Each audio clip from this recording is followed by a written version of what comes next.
Hello అండి, అందరికీ నమస్కారం. ఈరోజు మనం అరుణ గారు రచించిన మా ఇంటి మహారాణి అనే ఓ చక్కటి కథను విందాం. ఇక కథలోకి వెళ్దాం. ఇంగ్లాండ్లో మా వారి ప్రాజెక్ట్ పని పూర్తయింది. తిరుగు ప్రయాణమయ్యాం. 4 నెలల్లో పూర్తవుతుందనుకున్న వర్క్ పూర్తయ్యేటప్పటికీ 6 నెలలు పట్టింది. గత 6 నెలల నుండి మా వారితో పాటు నేను కూడా లండన్లోనే గడిపాను. ఎప్పుడెప్పుడు హైదరాబాద్ వచ్చి పిల్లలతో కలిసి గడుపుతానా అనిపించింది. విమానంలో ప్రయాణిస్తున్నంతసేపు పిల్లల జ్ఞాపకాలతో గడిపాను. మా వారు విశ్రాంతిగా కళ్ళు మూసుకున్నారు. బహుశా పని పూర్తవడం వల్ల కలిగిన ఆనందం కాబోలో అనుకున్నాను. పిల్లలు ఎలా ఉన్నారో ఏమిటో ఆలోచనలు వారి చుట్టూ పరిభ్రమిస్తున్నాయి. అమ్మను నాన్నను ఏలూరు నుండి హైదరాబాద్ రప్పించి పిల్లలను వారికి అప్పచెప్పి నేను కూడా ఆయనతో పాటు ఇంగ్లాండ్ వెళ్లాను.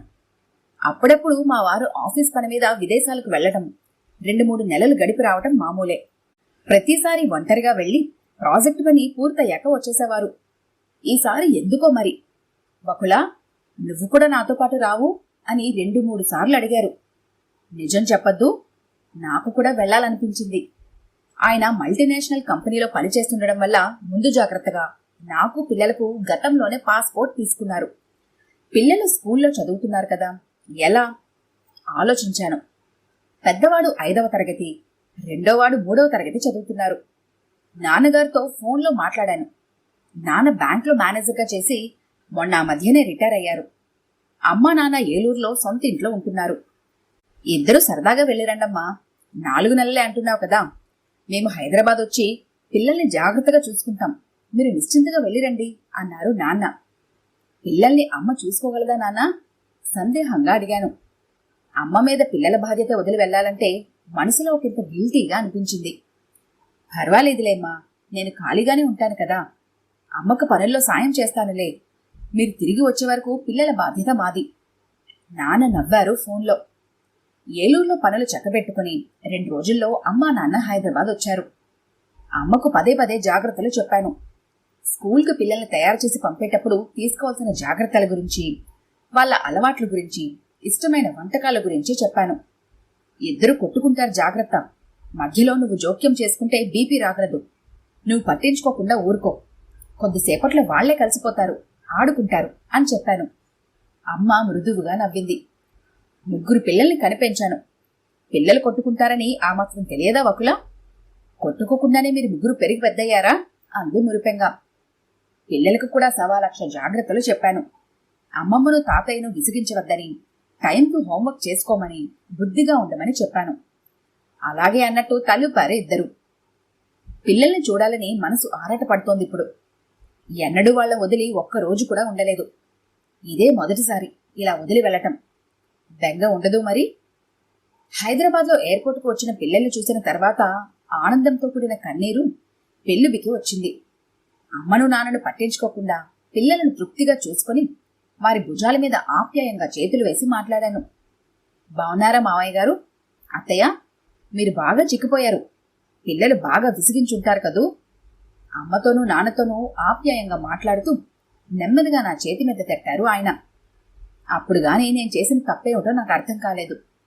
మరుక్షణమే తేరుకొని వారి వైపు తిరిగి క్షేమ సమాచారాలు అడిగి తెలుసుకున్నాను. పిల్లలు అలుపెరగకుండా కబుర్లు చెబుతూనే ఉన్నారు. వారి కోసం తెచ్చిన బహుమతులు చూసి సంబరపడ్డారు. స్నానం చేశాక హాయిగా అనిపించింది. వంటగదిలో పనితో సతమతమవుతున్న అమ్మ దగ్గరకు వెళ్లాను. అమ్మా, నేను వంట చేస్తాను, నువ్వు రెస్ట్ తీసుకో. చకచకా పనిచేయసాగాను. ఇంగ్లాండ్లో మేము చూసిన పర్యాటక ప్రాంతాల గురించి, అక్కడి ప్రజల అభిరుచులు, అలవాట్ల గురించి అమ్మకు వివరించి చెబుతూ వంట పూర్తి చేశాను. భోజనాలు పూర్తయ్యాయి. బెంగళూరులో ఉన్న అక్కకు, ఢిల్లీలో ఉన్న అన్నయ్యకు ఫోన్ చేసి మాట్లాడాను. బందరులో పూర్వీకులిచ్చిన పాత ఇంట్లో ఒంటరిగా కాలం గడుపుతున్న మా అత్తగారికి ఆయన ఫోన్ చేసి మాట్లాడారు. ఆమెతో నేను మాట్లాడి చాలా కాలం అయింది. ఆయన చేతిలో నుండి ఫోన్ తీసుకొని అత్తగారితో మాట్లాడాను. అత్తయ్య, బావున్నారా? ఆరోగ్యం ఎలా ఉంది అడిగాను. బాగానే ఉన్నాను, మీ అందరినీ చూడాలనిపిస్తోంది అంది. నేను బదులు చెప్పలేదు. ఫోన్ ఆయనకిచ్చి ఎవరో రావటంతో హాల్లోకి వెళ్లాను. మా వారు ఫోన్లో తల్లితో మాట్లాడుతూ బాల్కనీలోకి నడిచారు. కొద్దిసేపు గడిచింది. వకులా, అమ్మను చూడాలనిపిస్తోంది, బందరు వెళ్ళొస్తాను. వీలైతే నువ్వు పిల్లలు కూడా రాకూడదు? మనల్ని చూడాలని అమ్మ ఆశపడుతోంది అన్నారు ఆయన. పిల్లల గదిలో అల్మరా సర్దుతూ తల తిప్పి ఆయన వైపు చూశాను. అభ్యంతరం చెప్పాలనిపించింది. పిల్లలకు సెలవులు లేవు. అటు ఇటు తిరిగి పిల్లలకు చదువు పాడవుతుంది అన్నాను. పోనీ నాతో పాటు నువ్వు రాకూడదు? అమ్మ సంతోషిస్తుంది. 2 రోజులు తిరిగి వచ్చేద్దాం. ఇక్కడ పిల్లల్ని చూసుకోవడానికి మీ అమ్మ నాన్న ఉన్నారు కదా ఆశగా అన్నారు ఆయన. అప్పుడే గదిలోకి వచ్చింది అమ్మ. మా సంభాషణ విందనుకుంటాను. వెళ్ళి రండమ్మా, పెద్దావిడ మిమ్మల్ని చూస్తే సంతోషిస్తుంది అంది. గబాల్న అమ్మ వైపు తిరిగాను. కొద్ది క్షణాలు అలాగే చూశాను. అమ్మ జంకినట్లుగా అనిపించింది. మరో నిమిషంలో పని ఉన్నట్టు గెస్ట్ రూంలోకి వెళ్ళింది. అందులోనే అమ్మా నాన్న ప్రస్తుతం ఉంటున్నారు. బందరు వెళ్లడం నాకిష్టం లేదు. మౌనంగా ఉన్నానని చూసి మా వారికి అర్థమైనట్టుంది. నా మొండితనం గురించి ఆయనకు బాగా తెలుసు. సరే, నేనొక్కడిని వెళ్ళి అమ్మను చూసొస్తాను. రేపు ఉదయం బయలుదేరతాను అన్నారు. నేను సమాధానం చెప్పకుండా ఊరుకున్నాను. మర్నాడు తెల్లవారుజామున ఆయన బందరు బయలుదేరారు. అదే రోజు రాత్రి అమ్మా నాన్న ఏలూరు ప్రయాణమయ్యారు. కొద్ది రోజులు ఉండండి నాన్న, నిన్న మేము వచ్చామని ఈ రోజు మీరు ప్రయాణమైతే ఎలా అన్నాను కినుకుగా. అమ్మా నాన్న ఇవాళ ప్రయాణం అవుతారని నేనసలు ఊహించలేదు. నాన్న నవ్వారు. ఇల్లు వదిలి వచ్చి చాలా కాలమైందమ్మా. పిల్లల్ని చూసుకోవడానికి ఇంతకాలం ఇక్కడున్నాం. ఇప్పుడు మీరు వచ్చేశారు కదా అన్నారు నాన్న రిజర్వేషన్ టికెట్ సరిచూసుకుంటూ. నేను బ్రతిమలాడిన ప్రయోజనం లేదని నాకు అర్థమైంది. అమ్మను నాన్నను రైల్వే స్టేషన్ వద్ద దింపడానికి కారు బయటికి తీశాను. కారు డ్రైవ్ చేయడం నాకు అలవాటే. ఇన్నాళ్ళు బాగా మాలిమి అవ్వటం వల్ల కాబోలు. అమ్మ పెద్దవాడికి జాగ్రత్తలు చెబుతోంది.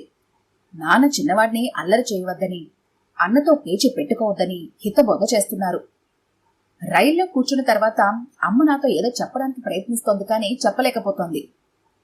ఏమిటమ్మా అడిగాను. రైలు బయలుదేరడానికి ఇంకా 5 నిమిషాలు టైం ఉంది. చిన్నతల్లి, అమ్మ పిలిచింది. ఆ పిలుపంటే నాకు చాలా ఇష్టం. ఇంట్లో నేను అందరికంటే చిన్నదాన్ని కావడం వల్ల అప్పుడప్పుడు అమ్మ నన్ను అలానే పిలుస్తుంది. దిండు కింద అమ్మ ఏదో చెప్పబోయింది. పెద్దవాడు అడ్డు తగిలాడు. అమ్మమ్మ, హాలిడేస్లో మేము ఏలూరు వస్తాము అన్నాడు. అలాగే, తప్పకుండా రండి. అమ్మ మనవడిని ముద్దు పెట్టుకుంది ఇష్టంగా. నాన్న జాగ్రత్తలు చెప్పారు నాకు. జాగ్రత్త ఒకలా, పిల్లల మీద విసుక్కోవద్దు, ఎన్నడూ కొట్టవద్దు, బాగా చదివించు అన్నారు. స్టేషన్కు బయలుదేరే ముందు ఇద్దరూ ఘర్షణ పడుతుంటే గట్టిగా అరిచి చెరో దెబ్బ వేశాను. చిన్నవాడు ఓ నిమిషం పాటు రాగం ఎత్తుకున్నాడు. నాన్న గమనించారనుకుంటాను. అందుకే అలా చెప్పారు నాకు. సరేనన్నట్టు తల్లూపాను. అల్లుడు గారిని ఏ విషయంలోనూ నువ్వు కష్టపెట్టకూడదు. ఆయన మనసరిగి నడుచుకో. నాన్న ఇంకా ఏదో చెప్పాలని ప్రయత్నించారు. పిల్లల్ని తీసుకుని రైలు దిగమ్మా, బయలుదేరే టైం అయింది అంది అమ్మ. వెంటనే రైలు దిగాము. కిందకి దిగి కిటికీ వద్ద నిలబడి మళ్లీ మాట్లాడుతుండగా రైలు నెమ్మదిగా కదిలింది. కనిపించినంత మేర చెయ్య ఊపుతూనే ఉన్నాం. రైలు కనుమరుగయ్యాక పిల్లల్ని తీసుకుని బయటకొచ్చాను. మర్నాడు పిల్లల్ని స్కూల్కి పంపిన తర్వాత తీరిగ్గా పేపర్ చదువుతుండగా ఫోన్ మోగింది. కాలేజీలో నా స్నేహితురాలు సువర్చల ఫోన్ చేసింది. ఇంగ్లాండ్ నుండి ఎప్పుడొచ్చావు? 20 రోజుల క్రితం ఫోన్ చేస్తే నువ్వు అక్కడ ఉన్నావని మీ అమ్మగారు చెప్పారు. రాత్రి రైల్వే స్టేషన్లో దూరంగా కనిపించావు. నేను పిలిచినా నీకు వినిపించలేదనుకుంటాను. అందుకే నా వైపు తిరిగి చూడకుండా నీ ధ్యాసలో నువ్వు వెళ్ళిపోయావు అంది. 2 రోజులైంది వచ్చి అన్నాను. మా టూర్ విశేషాలు చెప్పాను, ఆగకుండా 3 నిమిషాల పాటు. హఠాత్తుగా ఫోన్లో అవతల నుండి పసిపాప ఏడుపు గట్టిగా వినిపించింది. రిసీవర్ పక్కన పెట్టిన చప్పుడు. ఏంటమ్మా ఏడుస్తున్నావు?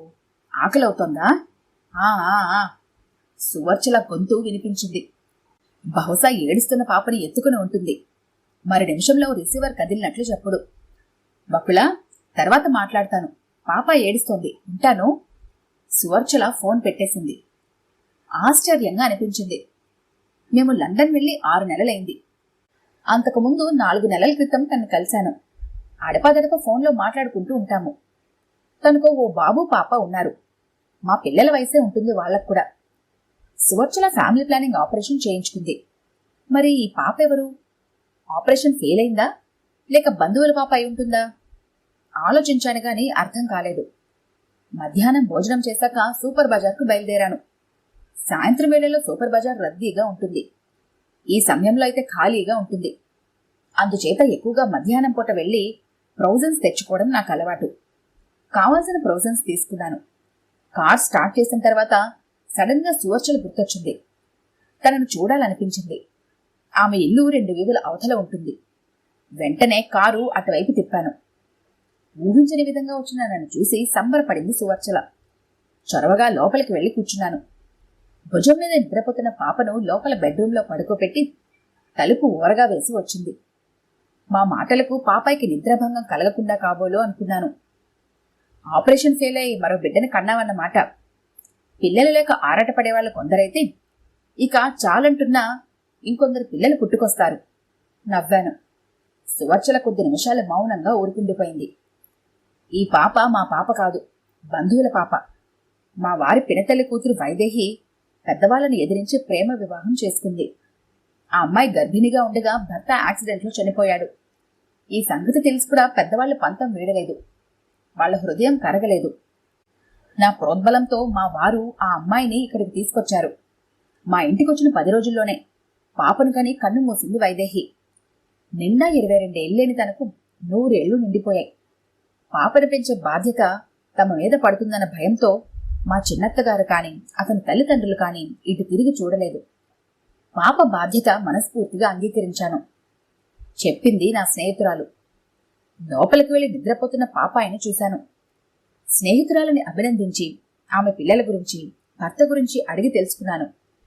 కాసేపు కబుర్లు చెప్పుకున్న తర్వాత ఇద్దరం లెమన్ టీ తాగాము. సువర్చల వద్ద సెలవు తీసుకుని ఇంటికి చేరుకున్నాను. నా స్నేహితురాలను చూస్తే గర్వంగా, సంతోషంగా అనిపించింది. ఈయన బందర్ నుండి ఎప్పుడొస్తారో ఆలోచిస్తున్నాను. హృదయంలో ఇది అని స్పష్టంగా చెప్పలేని బాధ కదలాడింది. అత్తయ్య ఎలా ఉందో ఓ క్షణం ఆమె గుర్తుకు వచ్చి సర్దుకున్నాను. ఆమె మీద నాకు అయిష్టం ఎందుకో తెలుసా? విలాసంగా నిర్మించుకున్న మా ఇంట్లో ఆ వృద్ధురాలు ఉండటం నాకు సుత్తరాము ఇష్టం లేదు. అందుకే ఇంతకాలం ఆమెతో అంటి ముట్టనట్టు వ్యవహరిస్తున్నాను. ప్రేమగా మాట్లాడితే ఇక్కడికి తీసుకొస్తారేమో అని నా భయం. అందుకే ఆమె అంటే మనసులో అయిష్టత ఏర్పరచుకున్నాను. వృద్ధురాలి ప్రస్తావన మా మధ్య రాకుండా జాగ్రత్త పడతాను. కానీ ఇప్పుడు ఎందుకో సువర్చలను కలిసిన తర్వాత మా అత్తగారు జ్ఞాపకం వస్తోంది. మంచం మీద కూర్చొని పుస్తకం చదవడానికి ప్రయత్నించాను. అక్షరాల మీద కళ్ళు ఉన్నా మనసు మరెక్కడో ఉంది. భర్త తరపు బంధువైన చిన్నారి పాపకు సువర్చల మాతృత్వ మాధుర్యాన్ని పంచుతోంది.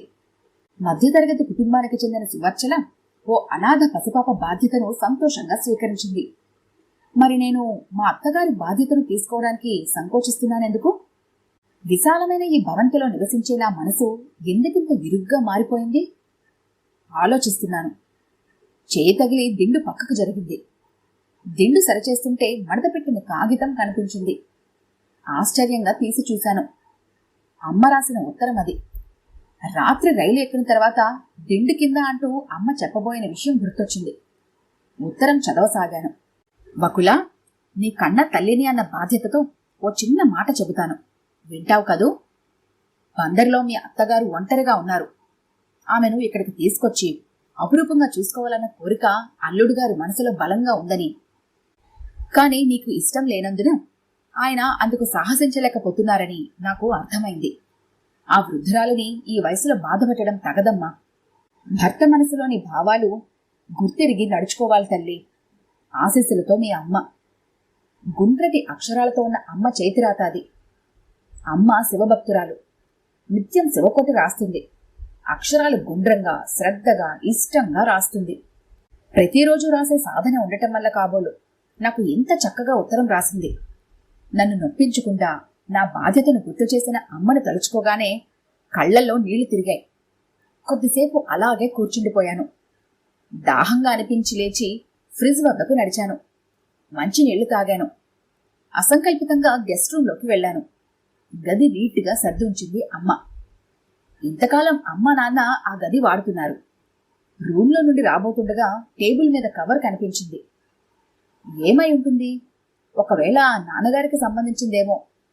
తీసి జాగ్రత్త చేద్దామనుకుని దగ్గరికి వెళ్లి చూశాను. కవర్ మీద నా పేరు కనిపించింది. అందులో నాన్న ఏమి రాసి ఉంటారో తేలిగ్గా ఊహించాను. తెరిచి చదివాను. నేను ఊహించింది నిజమే. నాకు హితబోధ చేశారు నాన్న.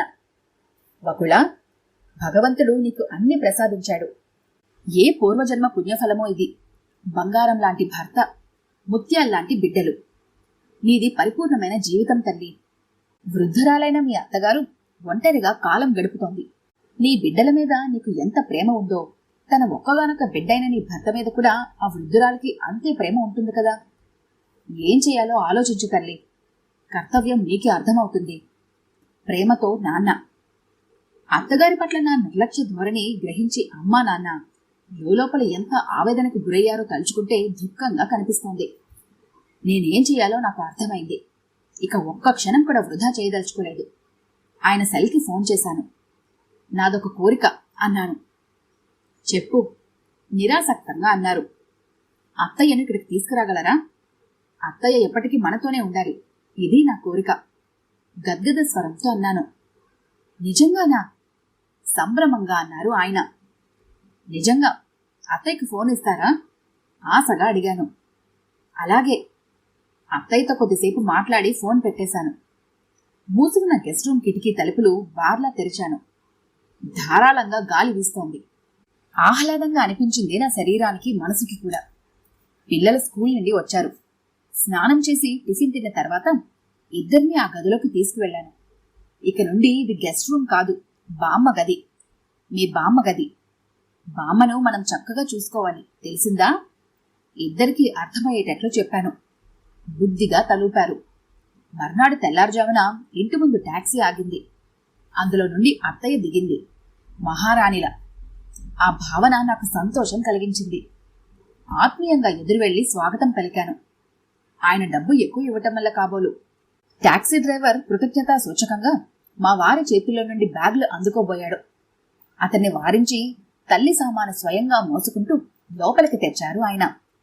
అత్తయ్య స్నానానికి వెళ్ళింది. మా ఇంటి మహారాణిని ఇంతకాలం నేను నిర్లక్ష్యం చేసిన మాట నిజమే. ఇప్పుడు ఆమెను రాజప్రసాదంలో అపురూపంగా చూసుకునే శక్తిని మాకివ్వమని, ఆమె స్వేచ్ఛగా ఆనందంగా ఇక్కడ జీవితం గడపాలని భగవంతుణ్ణి మనసులో ప్రార్థించాను. అమ్మకు నాన్నకు సంతోషం కలిగించే వార్త చెప్పాలి అనిపించింది. మా ఇంటి మహారాణి వచ్చిందన్న మాట వారికి చెప్పేందుకు ఫోన్ అందుకున్నాను. ఈ కథ కనుక మీకు నచ్చినట్లయితే లైక్ చేయండి, షేర్ చేయండి. మరిన్ని ఇంట్రెస్టింగ్ కథల కోసం మా ఛానల్ని తప్పకుండా సబ్స్క్రైబ్ చేసుకోండి.